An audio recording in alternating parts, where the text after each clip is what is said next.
ו... אקשן. מרינה, אני שמעתי מה קרה שם, לא היו קונדומים ועשית את זה ככה? סליחה, אפשר לעזור? זאת מרינה, הבת שלי, היא עובדת כאן. הבת שלך זה עולה 200 שקל לשעה. אני מבקש, שלם את הכסף. אני גברת, מה זה הבת שלך? אפילו אני נוסע יודעת בעברית, ואתה יודע, כשהייתי... אמא, תקחי אותי מפה בבקשה.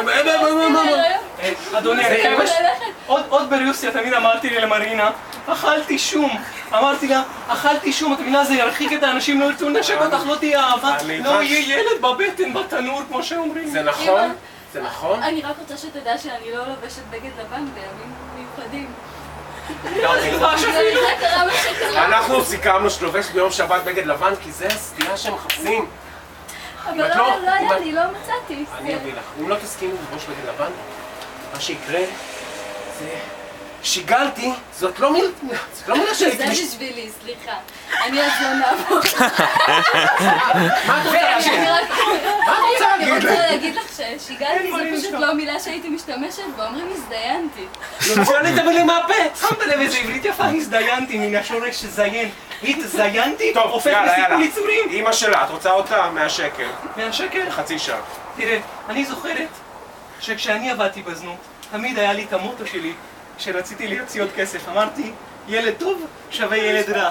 אתה יודע, בקטע הגינקי הזה, המטורף, אני הייתי משוגעת אז. זה מה שאני תמיד אומר. אין ילדים טובים, כולם רעים. ואלה שלא רעים, אלה, היא חתיכת חרא, איך יכול? היא הבת שלי, אני רציתי שתהיה בהריון. אבל שים את היד עליי? אמא, אבל את חייבת לקחת אותי מפה כי הזאב אכל את כיפה אדומה. זאב? אכל את כיפה אדומה? כן. איך בחורה תמימה כמוה שלא לובשת אפילו לבן בשבת ובחגי קודש, אתה עושה לה את זה. הרי אביה, זיכרונה על השלום, משכבו לברכה, אתה יודע מה הוא אמר? הוא אמר לה לפני לכתו, אני זוכרת את זה כאילו זה היה שלשום.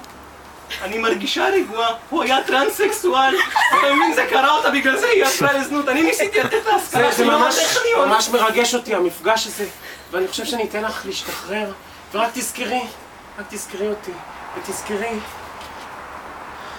טיפשון קטן ויפה שלי. פריז, תודה רבה.